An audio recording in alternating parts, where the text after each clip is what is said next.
If you are so tired of hearing these Democrats out here talking about, we need to stand together, we need to unite, we need to fight, but do what? Do what?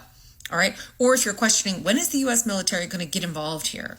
Then I have some answers for you. So go pour yourself a cup of coffee. Come on back.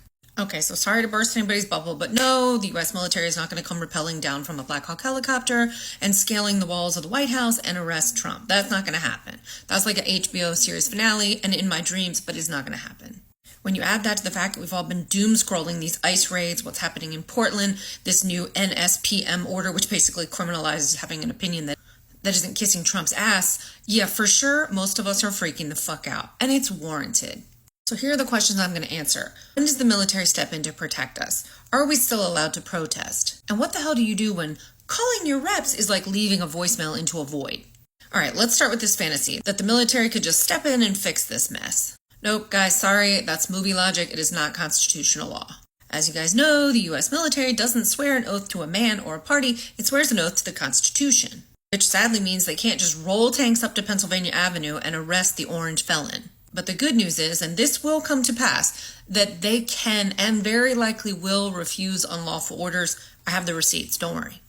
According to the Human Securities Lab poll, which was in June of 2025, 80% of those surveyed said that they would willfully disobey an unlawful order. Translation, if Dump says, hey, go arrest those people over there for having democratic views, they would say, no thank you. And here's a little scale check for you, because a part of what Trump and this regime are really, really good at is making things look scary, right? So that people will just shut their mouths and consent in advance. But just for scale, okay, there's 1.3 million active duty service members in this country among all the branches. And in ICE, if they were at full capacity, which they are not, but if they were, 20,000. So 1.3 million versus 20,000. That means that the military is something like 65 times larger than ICE. So just for perspective and scale.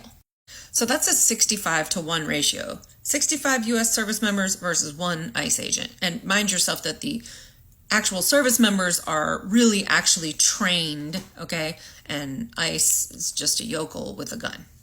So if Trump tries to pull the whole, oh, this is an insurrection act with a protest, the military becomes the firewall, not the hammer. And in June, during the LA deployment, you already saw troops that were resisting, like, hey, we're not going to get involved in crowd suppression.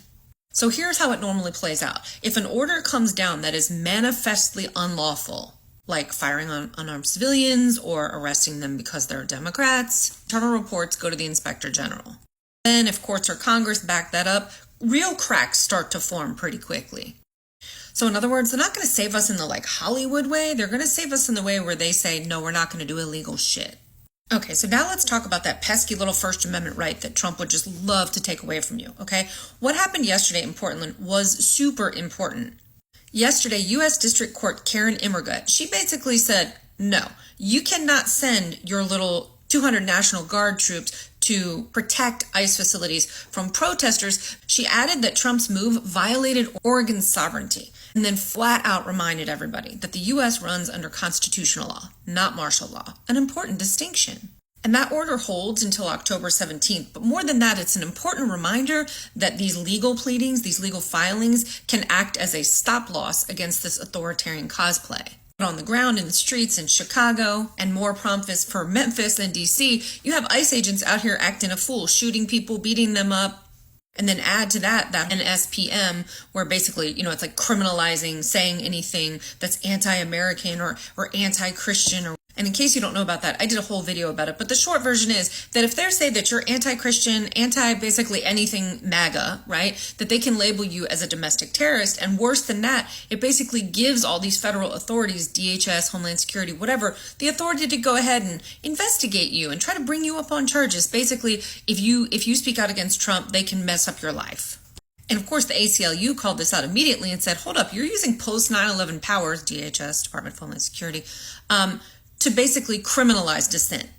And ICE, whose job was immigration enforcement with that new $170 billion budget over the next 4 years, now they're expanding into political threat mitigation. Translation, they're paying federal thought police. If you made it this far in the video, don't forget to leave the secret words, there are more of us than there are of them, in the comment section. Like, repost, follow for updates, and you may want to go follow me on Wide too, because some of my videos keep going missing here. Okay, now let's deal with this shit about these Democrats about, we have to fight, we have to stand together. war. Okay, great. You're the elected leader, not us. Tell us what that means. Because y'all sure than shit aren't really doing anything up there on the Hill.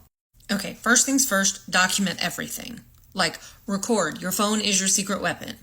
When you see something that you need help with, you need to call the ACLU hotline, which is at this number right here. They've already filed 50 suits since this whole NSPM order dropped.